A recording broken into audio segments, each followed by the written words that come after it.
York City's Waldorf Astoria Hotel is the setting for Apparatus Sales Division Annual Business Review. Guests include general managers of operating and service divisions and members of President Cordner's executive office.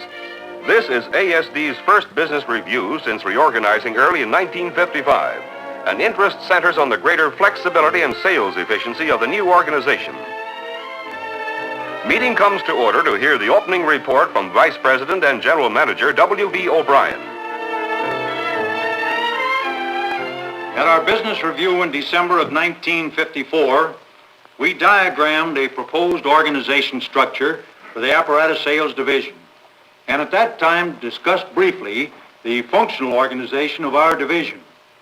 Subsequent to that time, the structure and functional organization were reviewed with the group vice presidents, the interested service officers, the division general managers of the divisions which we serve, and in many cases, a review was made with the department general managers themselves.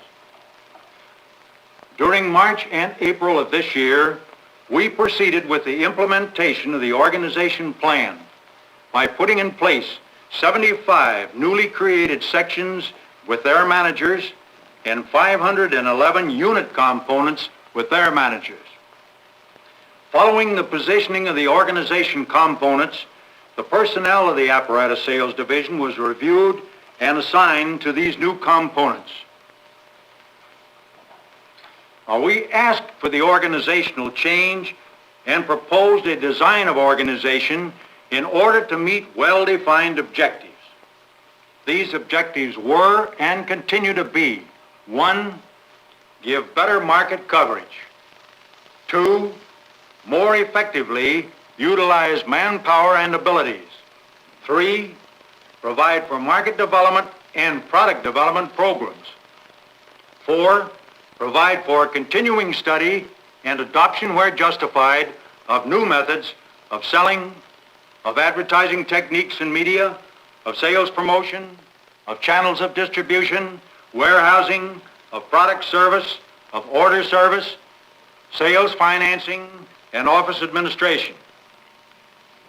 5, provide closer ties and relationship with the product departments. 6, reduce the cost of selling while accomplishing the other objectives outlined.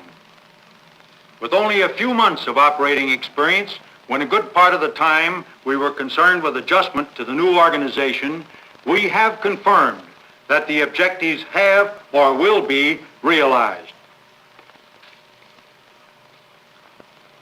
Successful operation in sales with the quick changes of market conditions, customer plans, and buying practices requires complete confidence on the part of both product department and the Apparatus Sales Division, and the acceptance of the fact that we in Apparatus Sales Division are a part of any one product department's operations, and that we have the same common objective. In doing this selling job, we recognize and accept responsibility of the product department for price, sales policy, and product. It is a responsibility of the Apparatus Sales Division to serve the best interests of the company and our product departments as a group.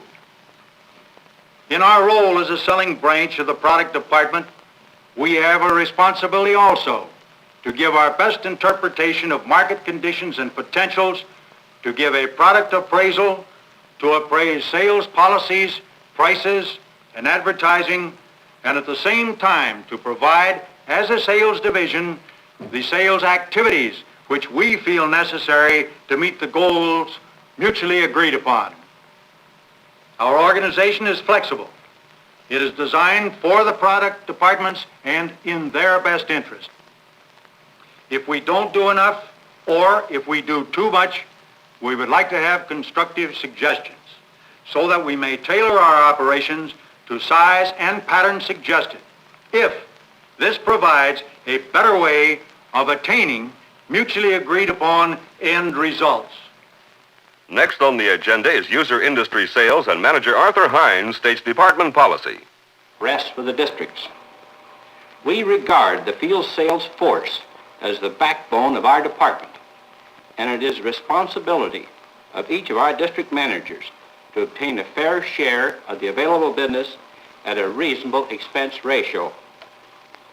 Although other departments within the division provide services for them, it is still their duty to let it be known if these services are not adequate or if the cost is too high. Last December, I told you of the progress the districts had made in analyzing customer assignments. And at that time, we had already eliminated many small user accounts and arranged for these to be handled through intermediate channels. Therefore, with the formation of the user sales department, we already had a very good idea as to the type and number of customers which we should handle. It was relatively easy in most instances to reach an agreement with the representatives from the CID and the Aviation and Defense Departments as to which customers could best be handled in each of the marketing areas. You might be interested to know that most of this was done at the district level. We in the user sales department did find, even after a very careful analysis, that we were still carrying too many customers on our books. It was therefore necessary to take another look, with the final result that we in the user group are now confining our sales effort to approximately 4,000 index customers. This compares to over 7,500 that we were carrying a few months ago.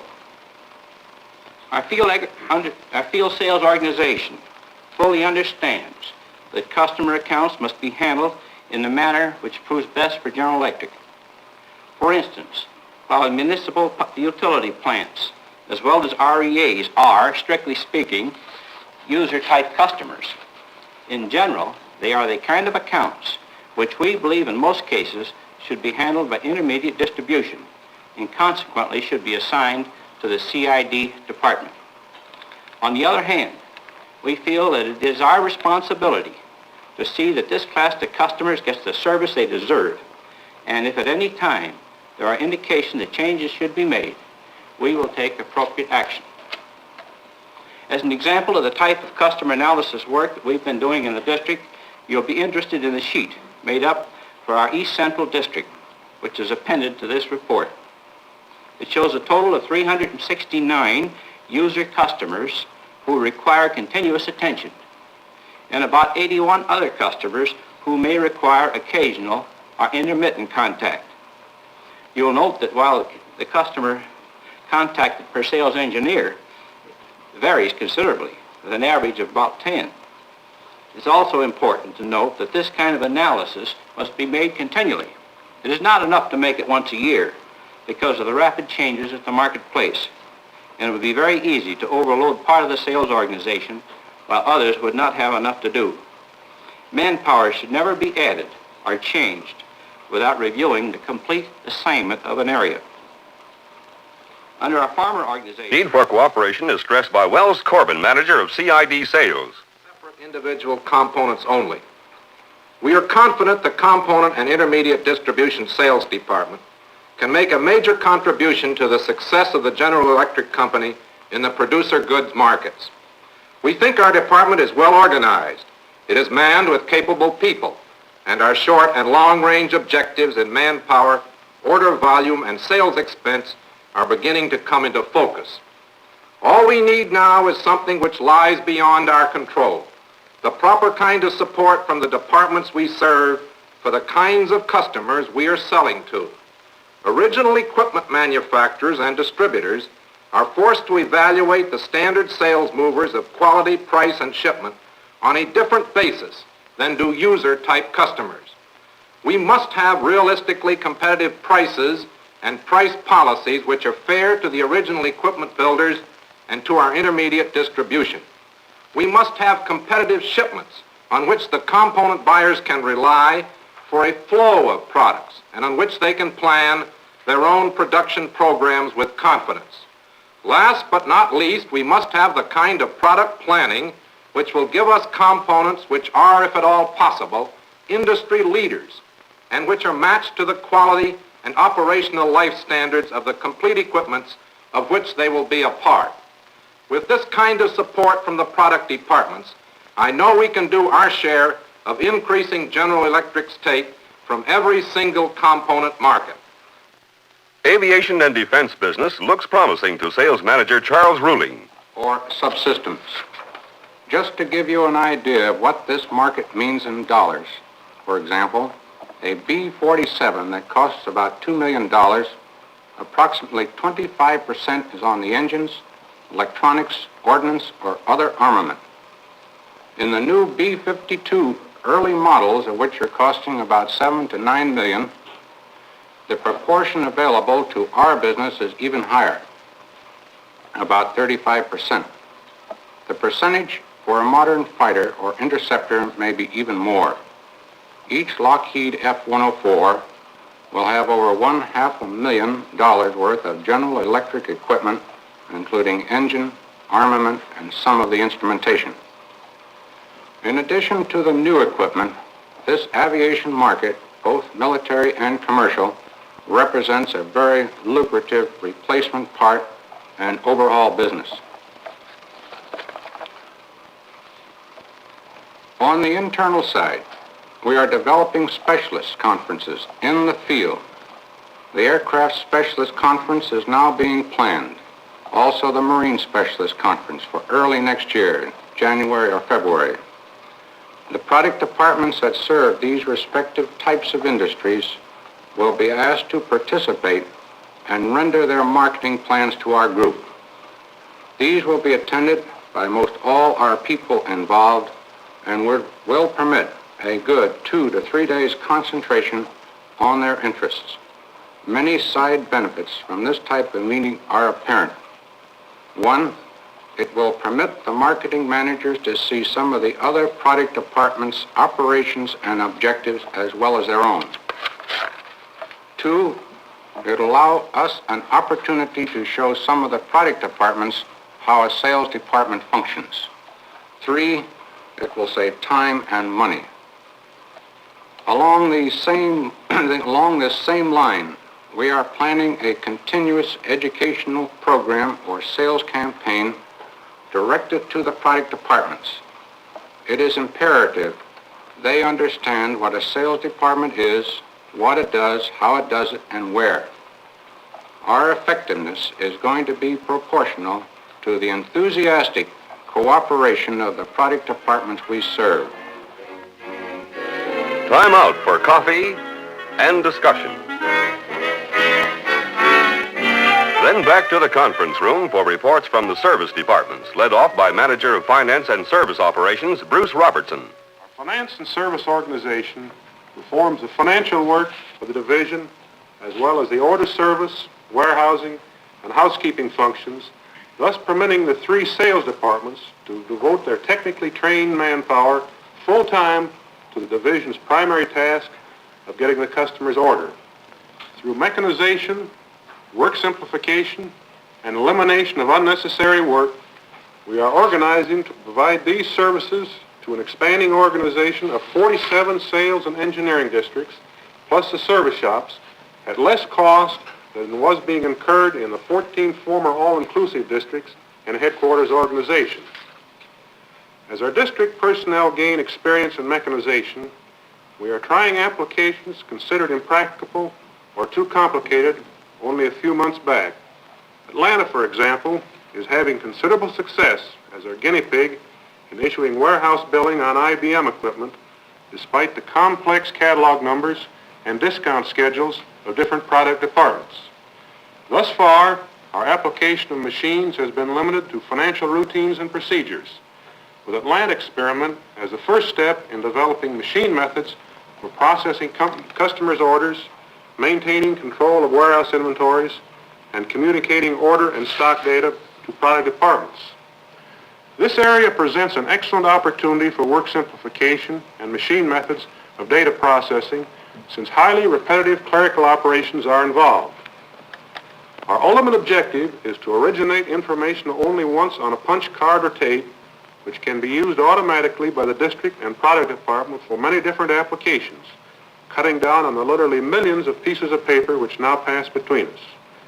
In order to mechanize these steps, we must have some degree of uniformity between ourselves and the product departments.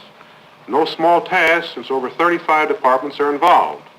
Very fortunately, the product departments are attacking their side of the paperwork mountain with equal enthusiasm, and we are enjoying the closest cooperation with their procedure specialists, as well as production control services and procedure services of manufacturing and accounting services.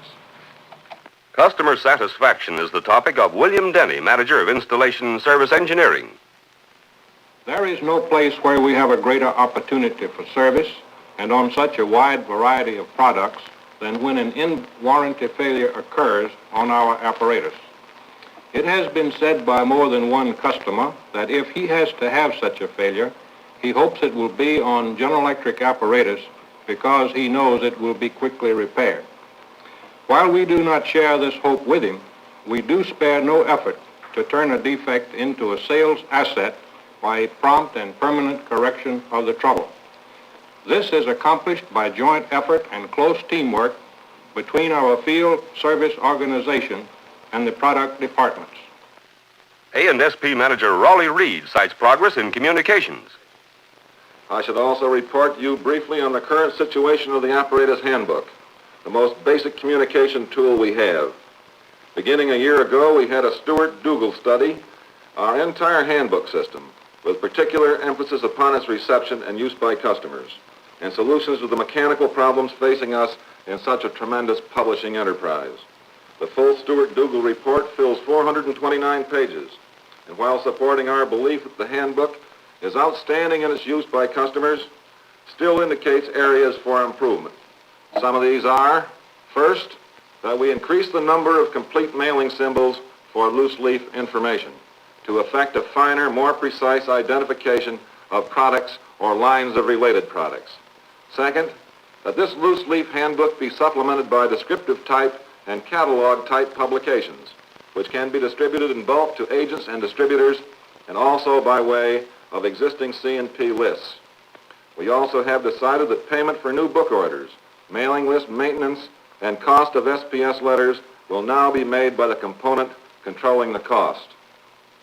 Time does not permit too long a discussion of the Live Better Electrically program, even though most of you gentlemen have a substantial financial stake in it.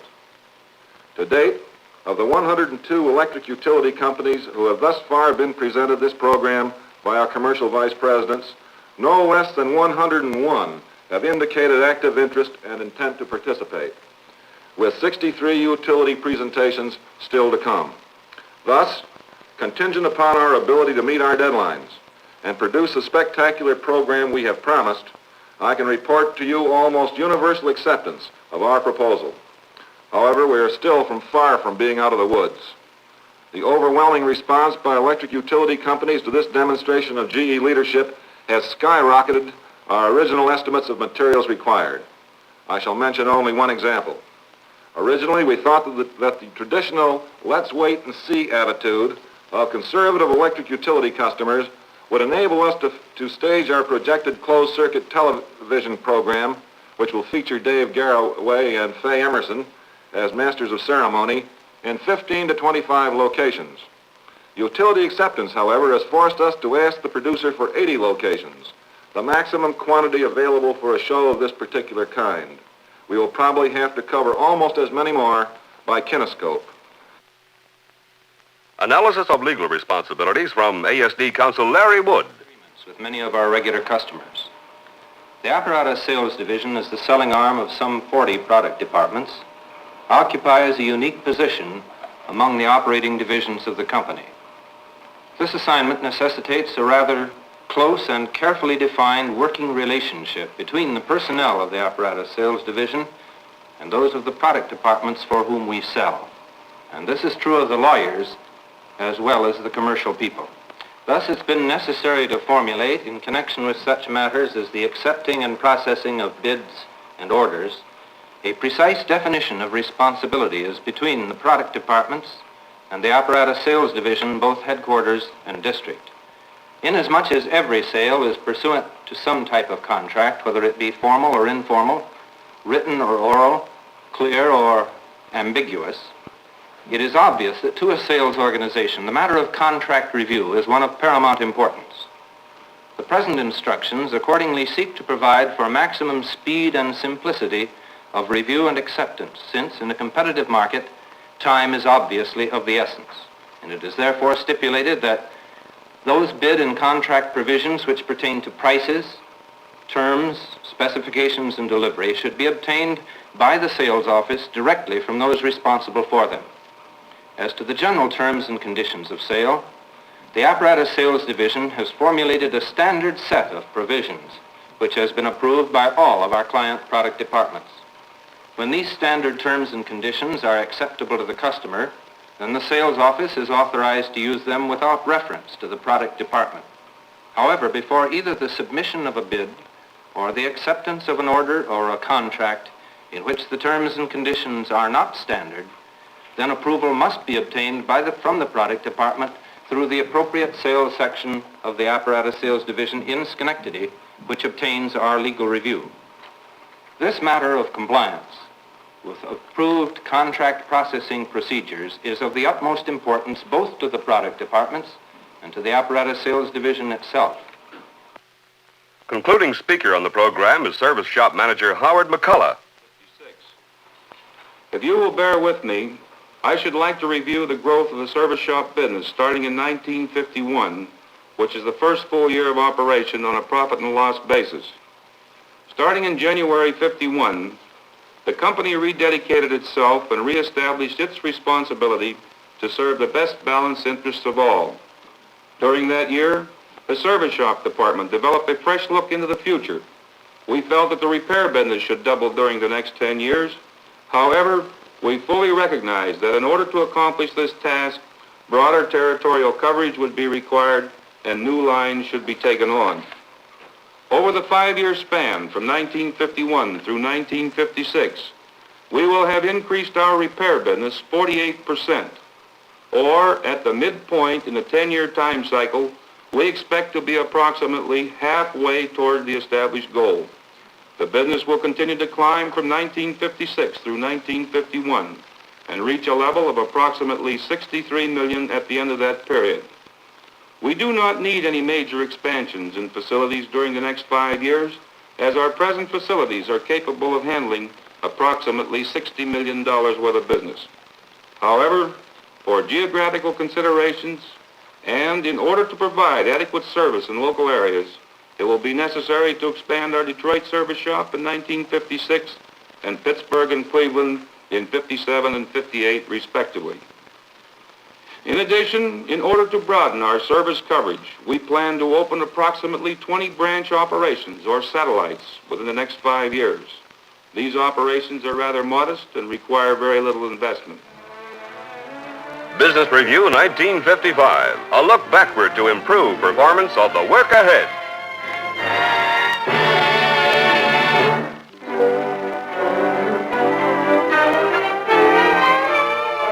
1955 has been a fast-moving year for all of us in the Apparatus Sales Division. A lot of things have been happening, but there are two things of particular importance to all of us. One, of course, is the establishment of our new organization, the implementation of it and putting it in place. And two has been the tremendous volume of orders received that this division has produced for the product departments we serve. Both of these are outstanding. However, in the performance of the orders received, any fame, any glory that we might derive from the job that's been done is due to the individual performance of each of you that have added up to the total for the division. And now, as we end this successful year of 1955 and approach the holiday season, I would like personally to bring to each of you and to your families the best wishes for the Christmas season from me and from all of us here at the headquarters of the Apparatus Sales Division, and for the coming year of 1956, to wish for you health, happiness, and a lot of personal satisfaction in this new year.